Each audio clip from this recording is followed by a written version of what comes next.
في بداية الكلام مش هقول لك السلام عليكم لانك انت راجل ناقص.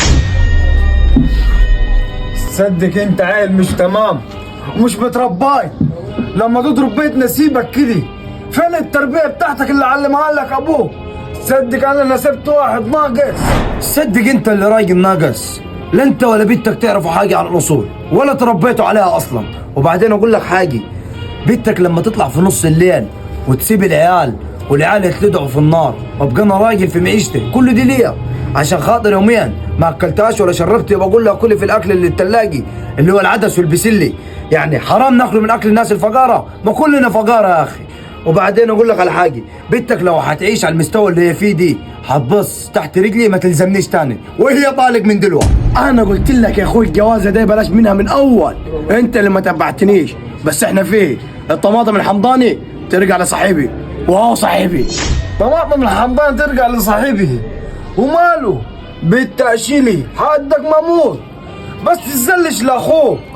اخوك دي معنى صح وقاطع ما قدرش يوكل بيته، والعيله لما تلدعوا قالت ابوهم قال له حطوا بصايه، العيله لعبوا جنبيه وتلدعوا. يبقى ذنبها هي ولا ذنبه هو؟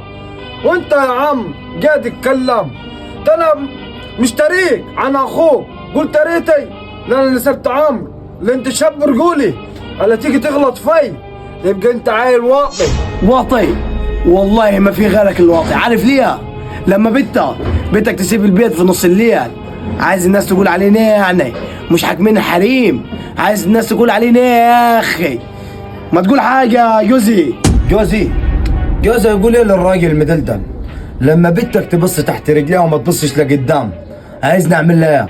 وبعدين خد بالك انا رميت عليها الطلاق ورقتينك وهيجي لك اخر الليل. وعايز اقول لك على حاجه، ان بنتك ما تبصش غير على نفسها وبس، ما تبصش على عيالي، ما تبصش على جوزي الراجل اللي شقي طول السنين معاها.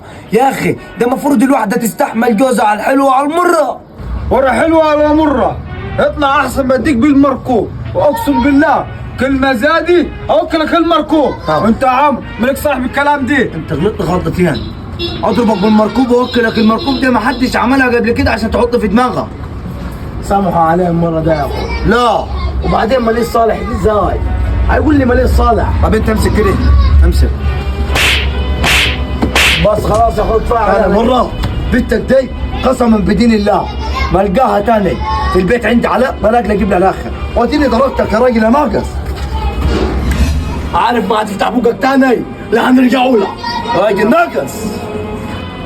ماشي يا مصطفى.